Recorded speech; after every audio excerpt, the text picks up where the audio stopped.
Viewers, welcome to என் வீட்டு சமையல். என் வீட்டு சமையல் நம்ம ஊர் ஷாப்ல இன்னைக்கு என்னென்ன ஃப்ரெஷ்ஷா வந்திருக்குன்னு பார்க்கலாம்.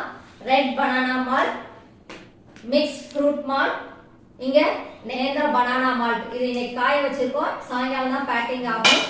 இது வந்து ஓமப்பொடி மிக்ஸ், உளுந்தங்கஞ்சி மாவு, முளைக்கட்டிய கம்பு, மல்லிப்பொடி, சிவப்பரிசி இடியாப்ப மாவு. இது எல்லாமே இன்னைக்கு ஃப்ரெஷ்ஷா வந்திருக்கு. இந்த மிக்ஸ் ஃப்ரூட், சிவப்பு கொய்யா மால்ட் இதெல்லாம் வந்து வாங்கினவங்க ரொம்ப நல்லா இருக்குன்னு சொல்லியிருக்கீங்க. ரொம்ப தேங்க்ஸ். அது மட்டும் இல்ல, எங்கிட்ட வாங்கின உருண்டை, பாசிப்பருப்பு உருண்டை, பயோ புரோட்டீன் உருண்டை, கருப்பு கவுனி உருண்டை, இந்த 3 உருண்டையும் வந்து வாங்கினவங்க திருப்பி ரீஆர்டர் பண்ணிருக்கீங்க. ரொம்ப நன்றி. தேவைப்படுறவங்க எங்களுடைய வாட்ஸ்அப் நம்பர்ல நீங்க கான்டாக்ட் பண்ணிக்கலாம். வெப்சைட் வந்து நம்ம ஊர் ஷாப் வெப்சைட்ல போய் நீங்க ஆர்டர் பண்ணிக்கலாம். சாம தோசை மிக்ஸ் வந்து அரைச்சி வந்துட்டு கொண்டு வந்திருக்காங்க. நல்லா இருக்கு டேஸ்ட். Thank you friends.